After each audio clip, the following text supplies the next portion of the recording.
जय श्री कृष्णा, राधे राधे। आप सभी भक्तों का आपके अपने YouTube चैनल श्री कृष्ण दीवानी में हार्दिक स्वागत है। आज हम सुन रहे हैं मार्गशीर्ष माह के कृष्ण पक्ष की उत्पन्ना एकादशी व्रत की कथा। सर्वप्रथम भगवान का स्मरण करेंगे। सभी बोलिए विष्णु भगवान की जय। श्री राधा कृष्ण भ्याम नमो नमः। श्री भगवान युधिष्ठिर से बोले, हे कुंती नंदन, हेमंत ऋतु में जब परम कल्याण में मार्गशीर्ष मास आए तब उसके कृष्ण पक्ष की द्वादशी से मिली हुई एकादशी तिथि का उपवास करना चाहिए। उस उपवास की विधि इस प्रकार है। दृढ़ता पूर्वक व्रत का पालन करने वाला शुद्ध चित्त पुरुष दशमी को सदा एक भुक्त रहे, अर्थात एक समय ही भोजन करे, अथवा सोच संतोष आदि नियमों के पालन पूर्वक नक्त व्रत के स्वरूप को जानकर उसके अनुसार एक बार भोजन करे। दिन के 8वें भाग में जब सूर्य का तेज मंद पड़ जाता है उसे नक्त व्रत जानना चाहिए। रात को भोजन करना नक्त नहीं है। गृहस्थ के लिए तारों के दिखाई देने पर नक्त भोजन का विधान है और सन्यासी के लिए दिन के 8वें भाग में, क्योंकि उसके लिए रात में भोजन करना निषेध होता है। हे कुंती नंदन, दशमी की रात व्यतीत होने पर एकादशी को प्रातःकाल व्रत करने वाला पुरुष व्रत का नियम ग्रहण करे और सवेरे तथा मध्याह्न को पवित्रता के लिए स्नान करे। कुएं पर स्नान करना यह स्नान निम्न श्रेणी का है। बावली में स्नान करना मध्यम श्रेणी का है। पोखरे में उत्तम श्रेणी का स्नान है और नदी में उससे भी अधिक उत्तम माना गया है स्नान करना। जहाँ जल में खड़ा होने पर जल जंतुओं को पीड़ा होती हो वहां स्नान करने पर पाप और पुण्य बराबर होता है। यदि जल को छानकर उसे शुद्ध कर लें तो यह स्नान हम घर पर भी कर सकते हैं। इस स्नान को उत्तम माना गया है। इसलिए हे पांडव श्रेष्ठ, घर पर बताई गई इस विधि से स्नान करें। स्नान के पहले निम्नांकित मंत्र को पढ़कर शरीर में मृतिका लगा लें। मृतिका मिट्टी को कहा जाता है और इस प्रकार से कहीं, अश्व क्रांते रथ क्रांते विष्णु क्रांते वसुंधरे मृतिके हर मे पापम यन्मया पूर्व संचितम। अर्थात हे वसुंधरे, तुम्हारे ऊपर अश्व और रथ चला करते हैं। भगवान विष्णु ने भी वामन अवतार धारण करके तुम्हें अपने पैरों से नापा था। हे मर्तिके, मैंने पूर्व काल में जो पाप संचित किया है, मेरे उस पाप से तुम मुझे उबार लो, अर्थात मेरे उस पाप को तुम हर लो। व्रती पुरुष को चाहिए कि वह एकचित और दृढ़ संकल्प होकर क्रोध तथा लोभ का परित्याग कर दे। अंत्यज, पाखंडी, मिथ्यावादी, ब्राह्मण निंदक, अगमया स्त्री के साथ गमन करने वाले अन्यान्य, दुराचारी, परधनहारी और परस्त्रीगामी मनुष्यों से वार्तालाप न करें। भगवान केशव की पूजा करके उन्हें नैवेद्य का भोग लगाए। घर में भक्ति युक्त मन से दीपक जलाकर रखें। हे पार्थ, उस दिन निंद्रा और मथुन का परित्याग करें। धर्म शास्त्र से मनोरंजन करते हुए संपूर्ण दिन को व्यतीत करें। हे नृपश्रेष्ठ, भक्ति युक्त होकर रात्रि में जागरण भी करें। ब्राह्मणों को दक्षिणा दे और प्रणाम करके उनसे त्रुटियों के लिए क्षमा मांगे। जैसे कृष्ण पक्ष की एकादशी है वैसे ही शुक्ल पक्ष की भी है। इसी विधि से उस व्रत का भी पालन करना चाहिए। हे पार्थ, द्विज को उचित है कि वह शुक्ल और कृष्ण पक्ष की एकादशी के व्रती लोगों में भेद बुद्धि न करें। शंख उद्धार तीर्थ में स्नान करके भगवान गदाधर का दर्शन करने से जो पुण्य होता है तथा संक्रांति के अवसर पर 4 लाख का दान करके जो पुण्य प्राप्त किया जाता है वह सब एकादशी व्रत की 16वीं कला के बराबर भी नहीं है। प्रभास क्षेत्र में चंद्रमा और सूर्य के ग्रहण के अवसर पर स्नान दान से जो पुण्य होता है वह पुण्य निश्चय ही एकादशी को उपवास करने वाले मनुष्य को मिल जाता है। केदार क्षेत्र में जल पीने से पुनर्जन्म नहीं होता। एकादशी का भी ऐसा ही महात्म्य है। यह भी गर्भवास का निवारण करने वाली है। पृथ्वी पर अश्वमेध यज्ञ का जो फल होता है उससे 100 गुना अधिक फल एकादशी व्रत करने वाले को मिलता है। जिसके घर में तपस्वी और श्रेष्ठ ब्राह्मण भोजन करते हैं उसको जिस फल की प्राप्ति होती है वह एकादशी व्रत करने वाले को भी अवश्य मिलता है। वेदांगों के पारगामी विद्वान ब्राह्मण को शस्त्र गौदान करने से जो पुण्य होता है उससे 100 गुना पुण्य एकादशी व्रत करने वाले को प्राप्त होता है। हे कुंती पुत्र, इस प्रकार व्रती को वह पुण्य प्राप्त होता है जो देवताओं के लिए भी दुर्लभ है। रात को भोजन कर लेने पर उससे आधा पुण्य प्राप्त होता है तथा दिन में एक बार भोजन करने से देहधारियों को नक्त भोजन का आधा फल मिलता है। जीव जब तक भगवान विष्णु के प्रिय दिवस एकादशी को उपवास नहीं करता, तभी तक तीर्थ, दान और नियम अपने महत्व की गर्जना करते हैं। इसलिए हे पांडुश्रेष्ठ, तुम इस व्रत का अनुष्ठान करो। हे कुंती नंदन, यह गोपनीय एवं उत्तम व्रत है जिसका मैंने तुमसे वर्णन किया है। हजारों यज्ञों का अनुष्ठान भी एकादशी व्रत की तुलना नहीं कर सकता। भगवान श्री कृष्ण की यह बात सुनकर युधिष्ठिर ने पूछा कि हे भगवान, पुण्यमयी एकादशी तिथि कैसे उत्पन्न हुई, इस संसार में क्यों पवित्र मानी गई तथा देवताओं को यह कैसे प्रिय हुई, यह बताइए। तब श्री भगवान कुंती पुत्र से बोले, हे कुंती नंदन, प्राचीन समय की बात है। सतयुग में मुर नामक एक दानव रहता था। वह बड़ा ही अद्भुत, अत्यंत रौद्र तथा संपूर्ण देवताओं के लिए भयंकर था। उस काल रूपधारी दुरात्मा महाअसुर ने इंद्र को भी जीत लिया था। संपूर्ण देवता उससे परास्त होकर स्वर्ग से निकाले जा चुके थे और शंकित तथा भयभीत होकर वह पृथ्वी पर विचर रहे थे। एक दिन सभी देवता महादेव जी के पास गए। वहां इंद्र ने भगवान शिव के आगे सारा हाल कह सुनाया। इंद्र भगवान शंकर से बोले, हे महेश्वर, यह देवता स्वर्गलोक से भ्रष्ट होकर पृथ्वी पर विचर रहे हैं। मनुष्यों में रहकर इनकी शोभा नहीं होती। हे देव, कोई उपाय बतलाइए, देवता किसका सहारा लें अब। इंद्र की सारी बात सुनकर महादेव जी ने इंद्रराज से कहा कि हे देवराज, जहां सबको शरण देने वाले, सबकी रक्षा में तत्पर रहने वाले जगत के स्वामी भगवान गरुड़ ध्वज विराजमान हैं, तुम सब वहां जाओ, वे तुम लोगों की रक्षा करेंगे। भगवान श्री कृष्ण युधिष्ठिर से आगे कहते हैं कि हे युधिष्ठिर, महादेव जी की इस बात को सुनकर परम बुद्धिमान देवराज इंद्र संपूर्ण देवताओं को साथ लेकर वहां पर गए। भगवान गदाधर क्षीर सागर के जल में सो रहे थे। उनका दर्शन करके इंद्र ने हाथ जोड़कर उनकी स्तुति अब आरंभ की। स्तुति करते हुए इंद्र बोले, हे देवेश्वर, आपको नमस्कार है। हे प्रभु, देवता और दानव दोनों ही आपकी वंदना करते हैं। हे पुंडरीकाक्ष, आप दैत्यों के शत्रु हैं। हे मधुसूदन, हम लोगों की आप रक्षा कीजिए। हे जगन्नाथ, संपूर्ण देवता मुर नाम के दानव से भयभीत होकर आपकी शरण में आए हैं। हे भक्त वत्सल, हमें बचाइए। हे देव देवेश्वर, हमें बचाइए। हे जनार्दन, हमारी रक्षा कीजिए, रक्षा कीजिए प्रभु। दानवों का विनाश करने वाले हे कमल नयन, हमारी आप रक्षा कीजिए। हे प्रभु, हम सब लोग आपके समीप आए हैं, हम सब आपकी शरण में पड़े हैं। हे भगवान, शरण में आए हुए देवताओं की सहायता कीजिए। हे देव, आप ही पति, आप ही मति, आप ही कर्ता और आप ही कारण हैं। आप ही सब लोगों की माता और आप ही इस जगत के पिता हैं। हे भगवान, हे देवेश्वर, हे शरणागत वत्सल, देवता भयभीत होकर आपकी शरण में आए हैं। हे प्रभु, अत्यंत उग्र स्वभाव वाले महाबली मुर, इस नाम के दैत्य ने संपूर्ण देवताओं को जीतकर इन्हें स्वर्ग से निकाल दिया है। इंद्र की इस स्तुति को सुनकर भगवान विष्णु देवराज से बोले कि हे देवराज, वह दानव कैसा है, उसका रूप और बल कैसा है और उस दुष्ट के रहने का स्थान कहाँ है। तब देवराज इंद्र बोले कि हे देवेश्वर, पूर्व काल में ब्रह्मा जी के वंश में तालजंग नाम का एक महान असुर उत्पन्न हुआ था, जो कि अत्यंत भयंकर था। उसका पुत्र मूर दानव के नाम से विख्यात हुआ। वह भी अत्यंत उत्कट, महापराक्रमी और देवताओं के लिए बड़ा भयंकर है। चंद्रावती नाम से प्रसिद्ध एक नगरी है, उसी में स्थान बनाकर वह दानव निवास करता है। उस दैत्य ने समस्त देवताओं को परास्त करके स्वर्गलोक से बाहर कर दिया है। उसने एक दूसरे ही इंद्र को स्वर्ग में सिंहासन पर बिठाया है। अग्नि, चंद्रमा, सूर्य, वायु तथा वरुण भी उसने दूसरे ही बना दिए हैं। हे जनार्दन, मैं सच्ची बात आपसे बता रहा हूँ, उसने सब कोई दूसरे ही कर लिए हैं। देवताओं को तो उसने प्रत्येक स्थान से वंचित कर दिया है। तब देवराज इंद्र का यह कथन सुनकर भगवान जनार्दन को बड़ा क्रोध हुआ।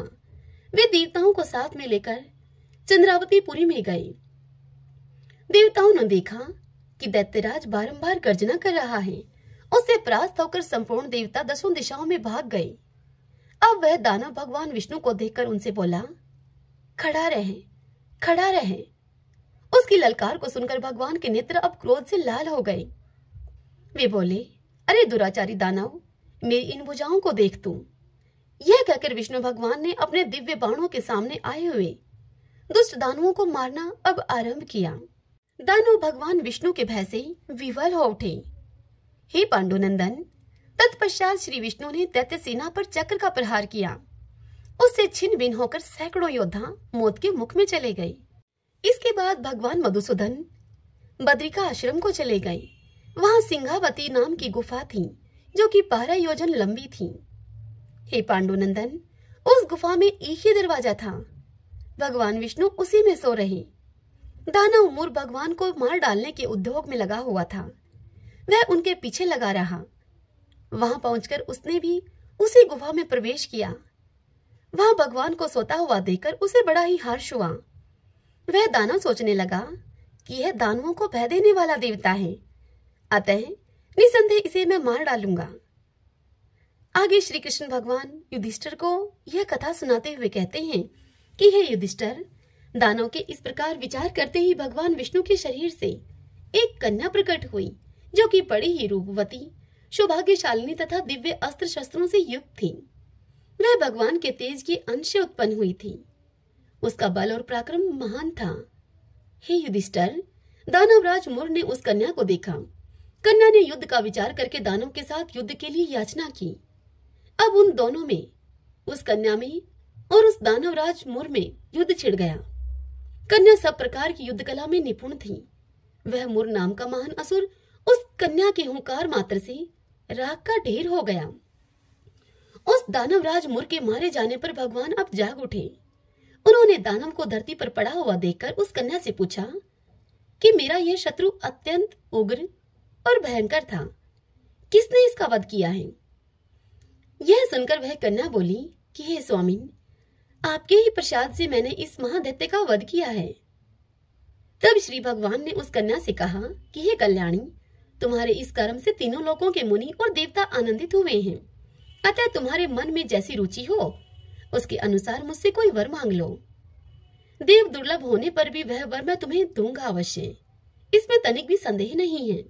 हे युधिष्ठिर, वह कन्या कोई और नहीं, साक्षात एकादशी ही थी। उसने कहा कि हे प्रभु, यदि आप प्रसन्न हैं तो मैं आपकी कृपा से सभी तीर्थों में प्रधान, समस्त विघ्नों का नाश करने वाली तथा सब प्रकार की सिद्धि को देने वाली हूँ। हे जनार्दन, जो लोग आप में भक्ति रखते हुए मेरे एकादशी के दिन को उपवास करेंगे, उन्हें सब प्रकार की सिद्धि प्राप्त होगी। हे माधव, जो लोग उपवास, नक तथा एक भुक्त करके मेरे व्रत का पालन करेंगे, उन्हें आप धन, धर्म और मोक्ष प्रदान कीजिए। यह सुनकर श्री विष्णु भगवान बोले कि हे कल्याणी, तुम जो कुछ कहती हो वह सब पूर्ण होगा। भगवान श्री कृष्ण युधिष्ठिर से इस कथा को सुनाते हुए आगे कहते हैं कि हे युधिष्ठिर, ऐसा वर पाकर महाव्रता एकादशी बहुत प्रसन्न हुई। दोनों पक्षों की एकादशी समान रूप से कल्याण करने वाली है।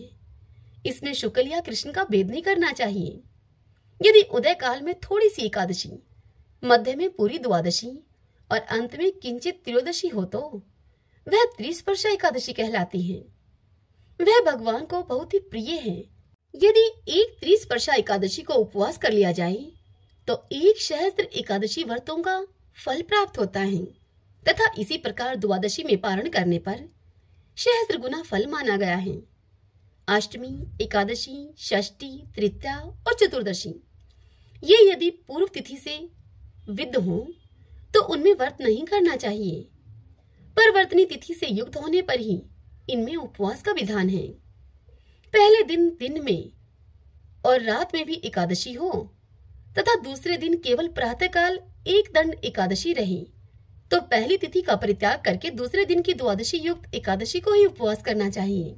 हे कुंती पुत्र, यह विधि मैंने दोनों पक्षों की एकादशी के लिए बताई है। जो भी मनुष्य एकादशी को उपवास करता है वह बैकुंठ धाम में, जहाँ पर की साक्षात भगवान गरुड़ ध्वज विराजमान है, वहां जाता है। जो मानव हर समय एकादशी के महात्म्य का पाठ करता है उसे सहस्त्र गौदान के पुण्य का फल प्राप्त होता है। जो दिन में अथवा रात्रि में भक्ति पूर्वक इस महात्म्य का श्रवण करते हैं वे निसंदेह ब्रह्म हत्या आदि पापों से मुक्त हो जाते हैं। एकादशी के समान पाप नाशक व्रत दूसरा कोई नहीं है। श्रीमन नारायणे नारायणे हरि हरि, भजमन नारायणे नारायणे हरि हरि। सभी बोलिए विष्णु भगवान की जय, एकादशी माता की जय। सूत जी मुनियों से बोले कि हे विप्रवरों, अब आप एकादशी व्रत का महात्म्य सुनिए। एकादशी का व्रत मोक्ष प्रदाता है।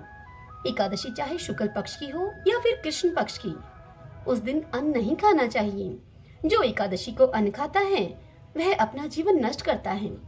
एकादशी व्रत के इच्छुक को चाहिए कि दसवीं और द्वादशी को भी एक ही समय भोजन करें।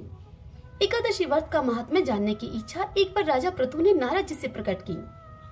तब नारद जी ने राजा पृथु को जो कुछ बताया वही मैं तुम्हें बताता हूँ।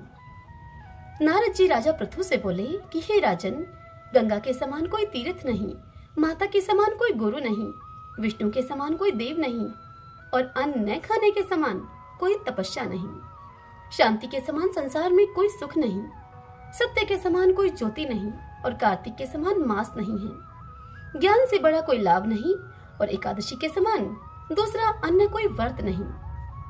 व्रत करने वाले को चाहिए कि प्रातः काल उठकर भगवान का पूजन करें, पुराणों की कथा सुने और रात्रि में जागरण करें। अब आप इस संबंध में एक प्राचीन कथा है, वह कहता हूँ, उसे सुनिए। हे राजन, नर्मदा नदी के तट पर गालो मुनि का एक बड़ा ही शोभायुक्त और मनोरम आश्रम था। उनका पुत्र भद्रशील भगवान विष्णु का परम भक्त था। भद्रशील अपने मित्रों के साथ भगवान की मूर्ति बनाकर उनकी पूजा किया करता था। उसके मित्र भी भगवान की पूजा करते थे। तत्पश्चात वह उन्हें उपदेश देता था कि वे एकादशी का व्रत भी करें। अपने पुत्र के उस चरित्र को देखकर एक बार गालो मुनि ने उससे स्नेहपूर्वक पूछा कि हे पुत्र, तुम हर समय भगवान विष्णु की पूजा अर्चना में लगे रहते हो तथा दूसरों को भी इसके लिए तुम प्रेरित करते हो। यह उपदेश तुम्हें किसने दिया? यह सुनकर भद्रशील ने सर्वप्रथम अपने पिता को नमन किया और फिर श्रद्धायुक्त होकर उससे कहा कि हे पिताश्री, मैं आपको अपने पूर्व जन्म का वृतांत बताता हूँ। मैं पूर्व जन्म में चंद्रवंश में धर्म कीर्ति नामक एक राजा था। मैंने दत्तात्रेय जी से शिक्षा ली थी। उस जन्म में मैंने 1000 वर्षों तक शासन किया, किंतु जीवन के उत्तरार्ध में दुर्भाग्यवश मैं बुरी संगत में पड़ गया। वेद मार्ग को छोड़कर मैं पाखंड के मार्ग पर चल पड़ा। जब मेरा आचरण बिगड़ा तो मेरी प्रजा का आचरण बिगड़ते भी देर न लगी। एक दिन की बात है, मैं शिकार खेलने के लिए वन में चला गया। उस दिन मैं भूखा प्यासा ही रहा। घूमते घूमते मैं नर्मदा नदी के तट पर आ पहुंचा। संयोगवश उस दिन एकादशी की तिथि थी। वहां अनेक वैष्णव भक्त भगवान का कीर्तन कर रहे थे। मैं भूखा प्यासा वहीं पर पड़ा रहा और रात्रि भर उनका कीर्तन सुनता रहा, क्योंकि भूख के कारण मुझे नींद तो आ न रही थी। इधर प्रातः होने पर उनका कीर्तन समाप्त हुआ और उधर मेरे प्राण निकल गए। यमदूत मुझे लेकर अब चित्रगुप्त जी के पास जा पहुंचे। चित्रगुप्त ने कहा कि मैंने बहुत सारे पाप किए हैं, किंतु एकादशी के व्रत के बाद चूंकि मेरे प्राण निकले हैं, इस कारण से मैं सभी पापों से मुक्त हो गया हूँ। यह सुनते ही स्वयं यमराज ने मुझे प्रणाम किया और फिर अपने दूतों को बताया कि एकादशी का व्रत करते हुए जिसके भी प्राण निकले हों, वह मनुष्य स्वर्ग का अधिकारी होता है। जो कोई अनजाने में भी एकादशी का व्रत करता है, उसके सभी पाप नष्ट हो जाते हैं। इसके बाद हे पिताश्री, मुझे एक सुंदर विमान में बैठाकर स्वर्ग भेज दिया गया। उसके बाद हजारों वर्षों तक इंद्रलोक और विष्णुलोक में निवास करने के बाद अब मैंने आपके यहाँ जन्म लिया है। नारद जी इतनी कथा सुनाकर राजा पृथु से कहते हैं कि हे राजन, एकादशी व्रत की महिमा तो अपार है। जो भी श्रद्धा भक्ति से इस कथा को पढ़ता है अथवा सुनता है, उसके समस्त पाप नष्ट हो जाते हैं और सब सुख भोग कर वह अंत काल में वैकुंठ का अधिकारी होता है।